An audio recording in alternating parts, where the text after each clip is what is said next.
যে সীমান্তে হত্যার বিষয়টি, এটা আমাদের প্রায়োরিটি 1 এজেন্ডা ছিল এবং গতকাল সন্ধ্যা থেকেই এই এখন পর্যন্ত বিএসএফ এর সদর দপ্তর থেকে শুরু করে যেই জায়গায় এই হত্যাটা হলো সর্ব জায়গায় আমরা অত্যন্ত জোরালো প্রতিবাদ জানিয়েছি এবং এটা এই কনফারেন্সের পরেই কিছুদিন মনের মধ্যেই এই জিনিসটা অনাকাঙ্ক্ষিত বা দুঃখজনক হলেও আপনারা হয়তো জানেন যে সীমান্ত হত্যা যে এটি আসলে শূন্য লাইন থেকে ভারতের অভ্যন্তরে।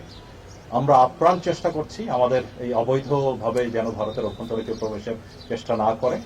তবে আমরা অত্যন্ত জোরালো, শক্ত এবং কড়া ভাষায় প্রতিবাদ জানানোর পরে আমরা কিছু ছবিও পেয়েছি যে এখানে সংঘবদ্ধ প্রায় 15-20 জনের একটি দল তারা অবৈধ অনুপ্রবেশ করছিল। বিএসএফ বাধা দেওয়ার পরে দুই পক্ষের মধ্যে একটা সংঘাত হয়। সেই সংঘাতে একজনকে রাবার বুলেট ফায়ার করে, যেটা তার পেটে লাগে এবং দুর্বল স্থানে রাবার বুলেটও হত্যা করতে পারে, মানে হত্যা ঘটাতে পারে। আর এখানে বিএসএফ এর যে সদস্য আহত হয়েছে এই 15-20 জনের কারণে, সেও হাসপাতালে আছে, তার ছবিও আমরা পেয়েছি রক্তাক্ত, মানে আহত অবস্থায়। তবে আমরা জিজ্ঞেস করছি যে এখানে প্রমাণ চাইছি যে এটা এখানকারই যে আহত হওয়ার ছবি, তার প্রমাণটা কি। তো এই বিষয়ে আমাদের মধ্যে এই প্রতিবাদ লিপি এবং প্রোটেস্ট নোট চলছে। আর সেই আহত সেই ব্যক্তিকেও হাসপাতালে নিয়ে ওরা অপারেশন করিয়েছিল, তারপরও তাকে বাঁচানো যায়নি, দুর্ভাগ্য। বাট আমরা বটম লাইন হলো ভেরি ক্লিয়ার মেসেজ আমরা বলেছি যে এটা কোনোভাবেই কাম্য নয় এবং এটা মেনে নেওয়া যায় না। এবং এটা যদি মেনে নেই তবে ভবিষ্যতে ভারতীয় অনুপ্রবেশ যারা করে তো তাদের প্রতিও তো আমরা সুন্দরভাবে নিয়মের মধ্যে আমরা যে তাদেরকে গ্রেফতার করে হস্তান্তর করি সেটা কতটুকু আর করা যাবে। আমাদের এদিক থেকে যত যাই হোক, অবৈধ অনুপ্রবেশকর যাই হোক, হত্যা কোনো চূড়ান্ত একটা সমাধান হতে পারে না। তো সেই বিষয়ে আমাদের এটা অব্যাহত থাকবে এবং আরো একটি যদি হয় আমরা আরো কঠোর অবস্থানে যাব, এটা আপনাদেরকে আমি আশ্বস্ত করতে চাই। আর একই সাথে আপনাদের সবারই আমাদের চেষ্টা থাকবে যাতে অবৈধভাবে কেউ যেন ওইদিকে না যায়।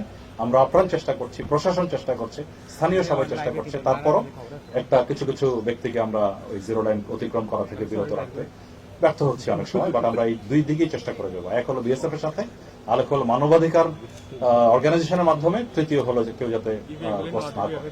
আপনার দ্বিতীয় পয়েন্টটা সংক্ষিপ্ত আসতে চাই।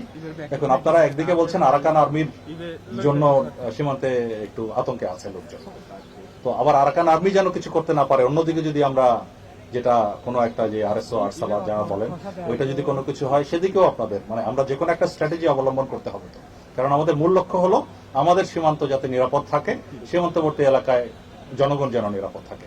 তো সেটা করার জন্য আমরা একটা স্ট্র্যাটেজি ফলো করছি। তো আমার আমি বলতে চাই যে সীমান্ত, এই মায়ানমার সীমান্ত কেউ যদি অবৈধভাবে অনুপ্রবেশ না করে মায়ানমারের অভ্যন্তরে, নার্কোটিক্স বলেন, ইয়াবা বলেন বা অন্যান্য যে কারণে হোক, যদি ক্রস না করে তার নিরাপত্তার কোনো ঝুঁকি নাই। নিরাপত্তার যদি কোনো ঝুঁকি থাকে সেটা সেই নিরাপত্তা দেওয়ার জন্য আমরা বিজিবি তৈরি আছি এবং বিজিবি আমরা we are well equipped for that. So এই বিষয়টা থাকবে। আর স্ট্র্যাটেজি, এটা আমাদের মাননীয় উপদেষ্টা মহোদয় যেটা বললেন, ডক্টর খলিলুর রহমান সহ আমরা বিভিন্ন কনসার্ন এজেন্সি সহ আমরা বিজিবি সহ আমরা চেষ্টা করে যাচ্ছি। একটা স্ট্র্যাটেজি আছে, তবে এটার সম্বন্ধে বিস্তারিত এখনই আমি সম্মুখে বলতে চাই না। সঙ্গত কারণেই আমরা আশা করছি যে সে বিষয়ে একটা সফলতা আমরা অদূর ভবিষ্যতে পাবো ইনশাআল্লাহ। ধন্যবাদ। আচ্ছা, ভালো থাকেন। আচ্ছা, থ্যাংক ইউ।